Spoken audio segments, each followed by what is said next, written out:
Let's do a little post-gym RV talk. Post-gym. This shirt used to have sleeves and then I flexed. There's nothing there. It's important when you publish content onto the World Wide Web for the whole globe to see that you point out your flaws before anyone else can point them out in the comment section. So let's talk about this. Do you see this? This hole in my face? Actual hole in face? I have the equivalent of a car of dental work this year. There's a full vehicle in here. I've had 3 or 4, about to be 5 root canals, 4 crowns, and it's because I clench my teeth at night because I'm so easygoing, and it has just jacked up my grill. And so I developed this like big chunk of scar tissue here, and they hit it with some steroid, which is actually how these came to be, because that would get rid of it. And I did not protest at all. I was like, yeah, sure, do whatever you need to do. No one told me that the side effect of a steroid is tissue atrophy. So literally there is nothing underneath my skin there. I guess there's a little something. So I have to get it injected with saline every week to see if my body will rebuild it. And I'm really self-conscious about it. So now that you know that, go ahead and say something in the comment section because it bothers me. I just do this all day, like to try, oh gosh. Anyway, what was the purpose of this video? Looking Up has finally been published. It did phenomenal. Its first 24 hours, #1 on Amazon Travel.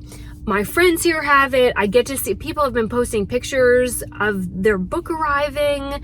It's the greatest thing ever. And I didn't talk that much on my other social media platforms about the book because I've never written one before, so I didn't really know if it would become anything.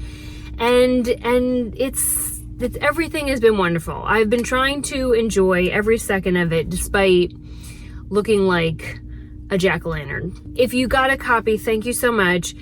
I do not ask for anyone to subscribe, like, share this channel. I am absolutely asking to please rate a review on Amazon for the book, and here's why.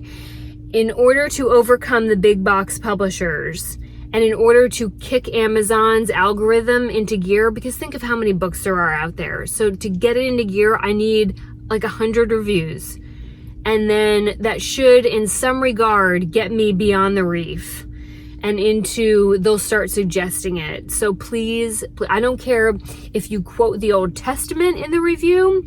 I don't care if you write that Casey has holes in her face and looks strange. Just as long as there is a review. And please a 4 or 5. As you know, this time of year, I'm always shopping for a new RV. I buy things at the end of the year for tax reasons and because whether you're buying a home or a car or an RV, you're gonna get the best deals at the end of the year, period. I'm looking for a 5th wheel right now. As I'm searching, I'm seeing all these posts about people asking and offering owner financed RVs. Now, is owner financing on an RV a good idea? Absolutely not. This is a terrible idea. As you know, I am the broker in charge at Bannister Real Estate. Boss lady. When we do owner financing on homes, it's not very common, but basically how it works is that somebody who can't get a loan, first red flag, approaches the seller and asks the seller if they will act as the bank, and it gets them into the house and they start making payments to the seller. So they give the seller a down payment and then they come up with a payment plan, and it's usually somewhere between 3, 5, or 10 years. It's usually 5. And then at the end of 5 years, it's assumed that you have gotten your act together and now you can get a bank loan. So you've been making interest and principal payments to the seller, just like you would a bank, but you've used that time, that 5 years, to either, bank some cash or get your credit score up. Usually it's the credit score. And now you can qualify for a loan. And so at that point, we have what's called the balloon payment, and it sort of basically switches from the seller holding the note to now the bank. To do that with an RV, now the seller of the RV becomes the bank. So consideration #1, People want to do this when they cannot get a loan. Now, right now in the RV industry, which is impacted just as much as the real estate industry, the interest rate is somewhere between 10 and 12%, and people don't want to pay that. I understand that. But when people are looking for owner financing, usually they're either trying to get a lower interest rate or it's because they can't get a loan. Well, as a seller, there's really no advantage to you to giving them 4% interest to go take that vehicle out and ride it all around and continue depreciating it. With a house, it's a little bit different because real estate over time tends to go up in value. But on a liability that does nothing but depreciate, what's the benefit of giving someone 3-4% interest? If you're going to take on that much risk, then I would be charging them pretty close to 10% as well. It's typically not the interest rate. Usually people are asking for owner financing because they cannot get a loan. Either they're cash poor, they don't have enough cash for a down payment, or their credit is garbage, which is the most common thing. Now, credit is a tricky thing. There are lots of people that I work with in real estate who they work hard, they make good money, but somewhere along the line, they had a financial boo-boo, usually in the form of a divorce, and it wrecked their credit, and they haven't recovered it yet. When that happens, I do not try to force them into a house. What I do, what everybody should do, is say, here's the steps you need in order to improve your credit, and when we get to this point, then we're gonna go look for a house. There's also plenty of people who just feel that because credit lines exist and because banks exist, they are perfectly entitled to have the house and have the car and have the RV. And these people consume and take on volumes of debt that boggle my mind, and they make minimum payments on their credit card. And the feeling is I have, and so somebody should figure out how to finance it for me. Your job, so that is the big consideration there, is that why do they need owner financing? Consideration number 2 is that as the seller, and I know a lot of people are having trouble selling their RVs right now because of the interest rate and because they bought when the prices were this high and now there's something of a correction coming on. And so they're still trying to get this much.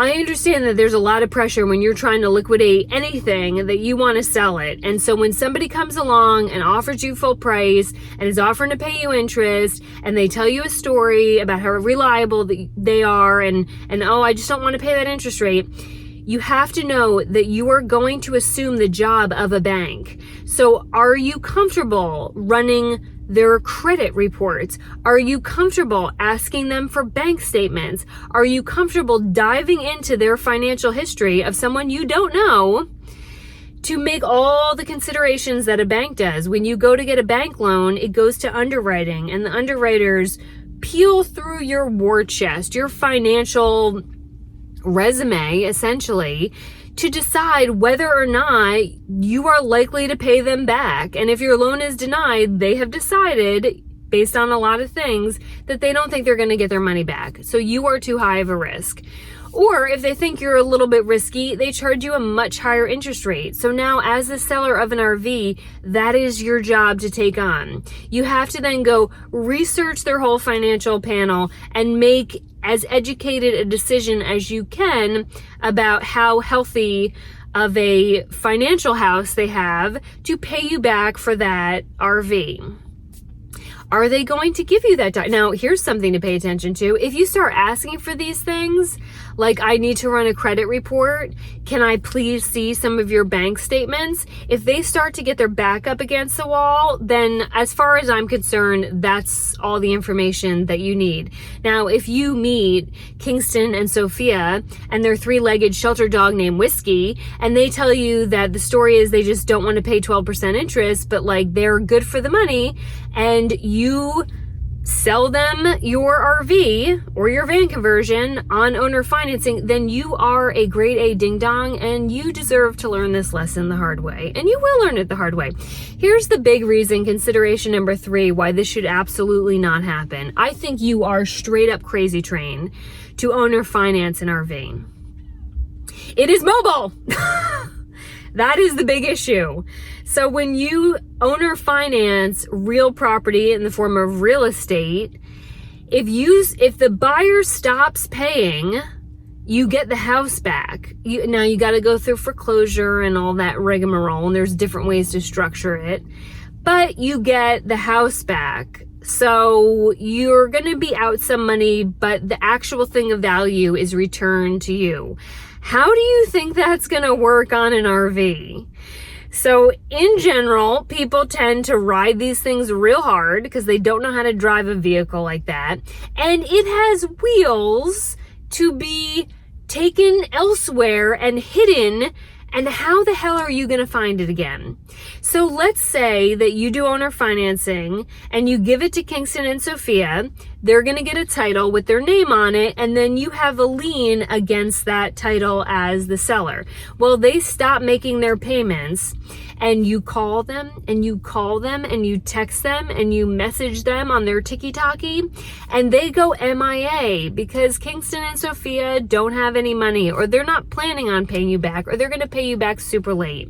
And now you have back payments. So now it's time to repossess that vehicle. They're not making payments. So either you need to hire a company to do the repossession, but you've got to find the damn thing. And I'm going to almost promise you that someone who is not making payments on an RV, but who wants to keep the RV, is going to hide said RV somewhere that you are never going to find it. Think of all the places you could put that thing, and you are going to just straight up be at a loss. There's too much wear and tear that people put on RVs that even if you did get it back, now you have something that's even more depreciated. You probably don't want it back. Even when houses get foreclosed on, usually they're a train wreck when the bank gets them because they're mad. The buyers are mad that they're losing the house. They're going to be mad they're losing their RV. So if you do get it back, it's probably going to be rough. Chances are you are not going to be able to find it again. This I am alarmed at how many requests for owner financing I have seen and how many people have indulged this as I read the comments of like, hey, we would consider this on our, absolutely not.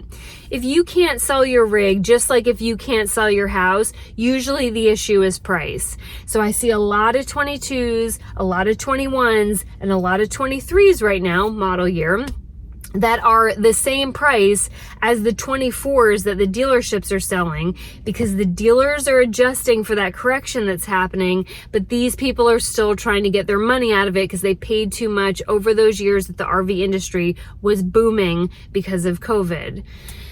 I get it. It's a stressful thing to sell a rig, but I would change the price and I would lose a little bit of money if I had to, rather than owner finance an RV. Please do not do this. If you're a buyer and you trick somebody into it, like, I guess good on you, but my sellers, it's just not worth it.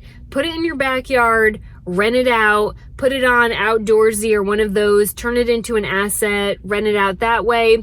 Put it in the backyard and classify it as a home office and write it in your taxes, reduce the price, trade it in, push it into the ocean and call it an artificial reef, burn the bitch down and take the insurance. I don't care what you got to do, but do not hand it over to someone else with a promissory note and think that that is going to work out. So everybody say a little prayer for my poor face. That is just, it's not the greatest thing that's happened to me lately, but there it is. It adds character. It's patina. That's what it is. That's how we describe houses. It's got charm. Yeah, it's just a little new thing that I have. And thank you so much for buying Looking Up and for leaving a review. And now I'm pretty sure after you write your first book, you have to go find a next adventure to then go write the second one. So comment section for that, maybe not for this. Bye, weirdos.